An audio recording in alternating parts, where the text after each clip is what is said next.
Ho 29 anni, mi hanno diagnosticato l'alopecia androgenetica. Porta molte insicurezze, soprattutto se come me hai avuto i capelli lunghi per tutta la vita. Purtroppo è congenita e non ci si può fare nulla. L'unico modo è andare a bloccare la causa se grave, ovvero il DHT con finasteride, cosa che già ho provato a fare, oppure attaccare i sintomi, come ad esempio con il minoxidil, che va ad aiutare a irrorare il capello alla radice, aiutando a portare i nutrimenti ed evitare quindi che cada il capello. Ho provato, come vi dicevo, la finasteride per un po', ma l'idea di essere attaccato a un farmaco per tutta la vita non mi entusiasmava.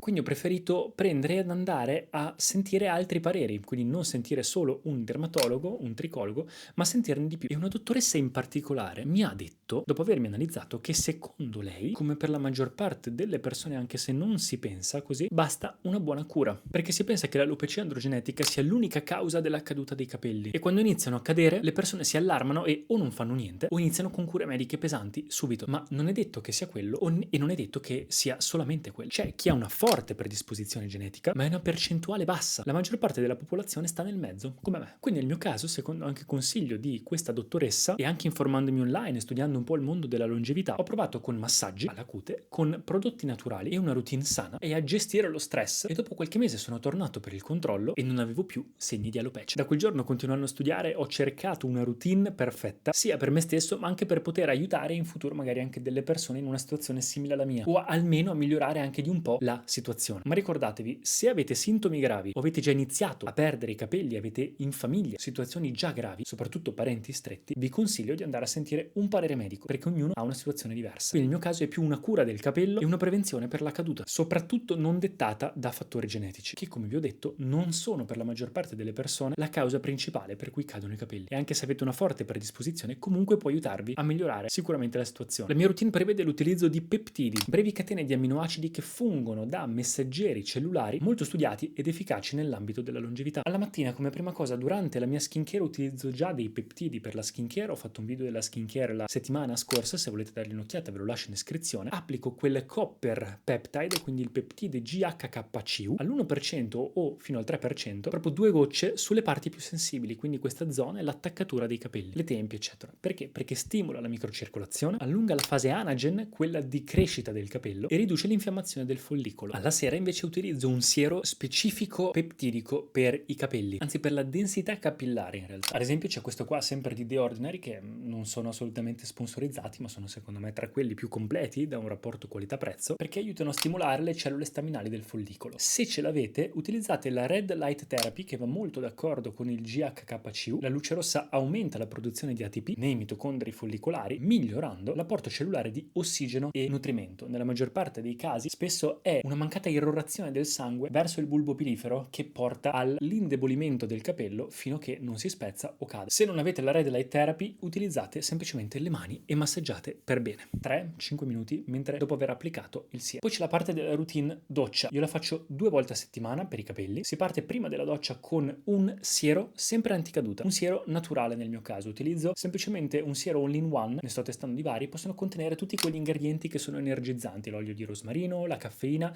la Serenora Repens, che va ad essere un sostituto naturale leggero della finasteride, attua un'azione anti-DHT naturale e antinfiammatoria sul cuoio capelluto. Poi c'è la parte di lavaggio. Utilizzo uno shampoo energizzante anche in questo caso, quindi qualcosa sempre anticaduta, massaggiando bene, ma deve essere uno shampoo delicato per non alterare la barriera cutanea. Invece per la parte di cura del capello, dipende da persona a persona, utilizzate specificatamente da metà capello in poi balsamo e maschera, o balsamo o maschera. Io utilizzo una volta della settimana il balsamo e l'altra volta la maschera. Meglio nutriente, meglio idratante, con ceramidi e proteine per aiutare a nutrire e proteggere il fusto da una rottura. Cercate di mantenerlo ovviamente anche questo per almeno 5-10 minuti mentre fate altro. Potete prendere anche un pettine magari in legno a denti larghi per iniziare a districare un po' il capello molto delicatamente dal basso verso l'alto, e quando uscite poi dalla doccia potete utilizzare dei prodotti di styling, dei gel che magari possono fungere come protettori dall'ambiente esterno, e applicare magari un po' di olio di argano, di jojoba sulle punte umide per sigillare l'idratazione. Ci sono poi anche delle micro abitudini dell'integrazione che si può fare, come ad esempio la federa in seta. Quindi comprare una federa in seta per dormire riduce l'attrito meccanico durante la notte, evitando quindi la rottura. Idem per lo stress meccanico: cercate di non continuare a toccarvi i capelli, cercate di non legarli spesso se li avete già mezzi lunghi, di non stressarli, non metterli troppo al caldo, troppo al freddo, di non scottarvi la testa, di proteggervi. E infine può aiutare un'integrazione comunque mirata, ad esempio la biotina per la cheratina, la Serenora Repens come vi dicevo, dicevo, per inibire naturalmente molto leggermente la conversione del testosterone in DHT, oppure comunque avere uno stile di vita sano, prendere le cose che vi servono in base anche alle vostre analisi del sangue, quindi fatevi guidare ovviamente sempre da un medico per capire che cosa vi può aiutare, perché vi ricordo che il corpo funziona